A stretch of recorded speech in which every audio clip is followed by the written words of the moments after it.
السلام عليكم اخوان. الله يرحمنا ويجيب شي شبعة ديال الماء. هذا هو الزيتون اللي زرعنا، ها هو البلاصه كانت خاويه هنايا وحنا نزرعو فيها الزيتون.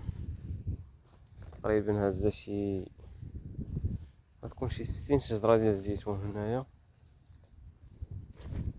هيا الزيت راه غالي هاد العام، الزيت واصل 100 درهم ليطرو. العام الجاي ان شاء الله غادي يدير 40 درهم ليطرو ولا 25 درهم ليطرو. حيتاش كاع الناس ناضت تزرع الزيتون هاد العام، كلشي ما كاينش اللي ما زرعش الزيتون. والشجره ديال الزيتون غاليه، الزيتون هذا راه واخدينه ب50 درهم الشجره.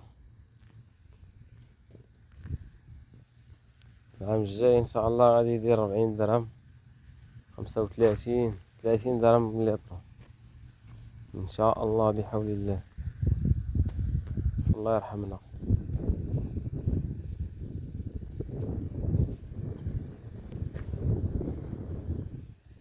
زرعنا هذا وزرعنا هذا تا هو من هنا.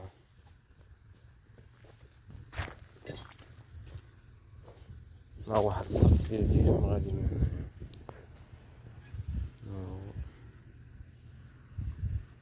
في شي 30 شجرة تا هو ودار مع الحيط الاخر من العيش.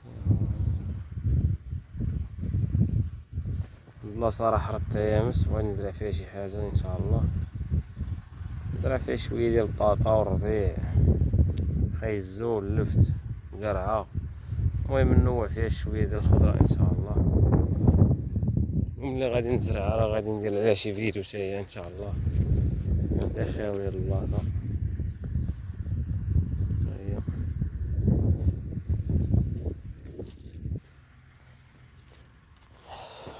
قريب ليها الفيرا، هو الماء موجود. حرطت البارح مزيان، هادي حرطتها وعاودتها شي 3 المرات.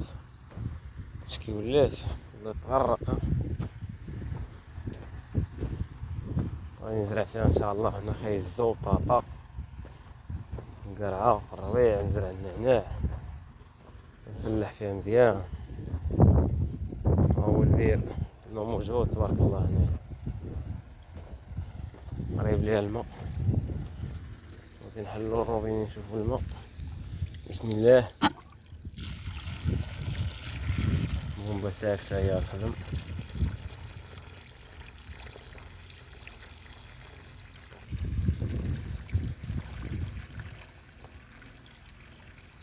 هاد الماء الخوت هذا راه ديال البالون، بومبا ساكتة خاصها تخدم.